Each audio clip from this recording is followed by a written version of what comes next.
দেখো এখানে কেক বানাবো, তাই মনে পড়ে গেল, তাই রেসিপিটা দিয়ে দিই।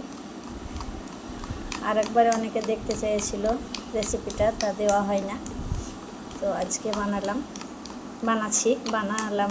বানাবো। এখানে আছে ডিম, চিনি আর তেল, সাদা তেল, সব 1 কাপ করে আছে মাপ। 1 কাপ চিনি আছে, 1 কাপ তেল আছে, আর আমি 4টে ডিম দিয়েছি। এটা ফাটানো হবে, তারপরে আরও কিছু দিব, তখন দেখাচ্ছি।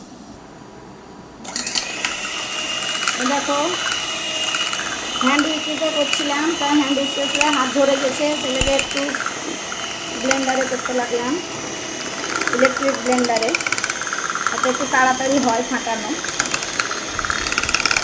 দেখো কি সুন্দর ফর্ম হচ্ছে। একদম চিনিটা গলাতে হবে, চিনিটা একদম গলাতে হবে। এবার এখানে আমি দিয়ে দেব ময়দা। তাহলে আমার কেকের ব্যাটারটা রেডি হয়ে গেছে, হাফ ধরে গেছে। আর এখানে আমি একটি বাটি তৈরি করে নিয়েছি, মানে রেডি করে নিয়েছি। এখানে তেল আর ময়দা দিয়ে, তলায় লাগবে না। এবার আমি এই জিনিসটা এখানে ঢেলে নেব।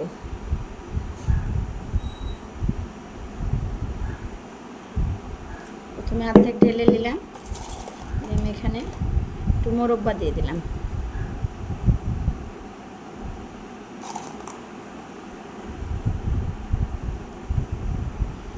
আর বাকি অর্ধেক ঢেলে দিলাম।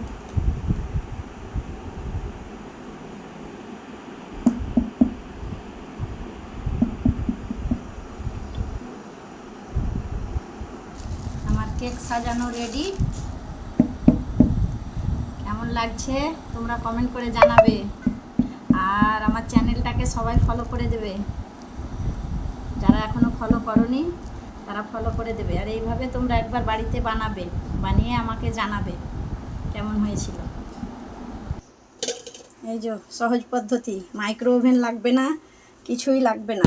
এই দেখো আমার কেকের ফাইনাল লুক, দেখো কত সফট হয়েছে, দেখো কত নরম।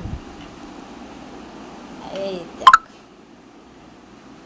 এই দেখ কি স্পঞ্জি হয়েছে, দেখো। তাহলে সবাই বানাবে তো, এবার সবাই বানিয়ে আমাকে কমেন্টে জানাইও।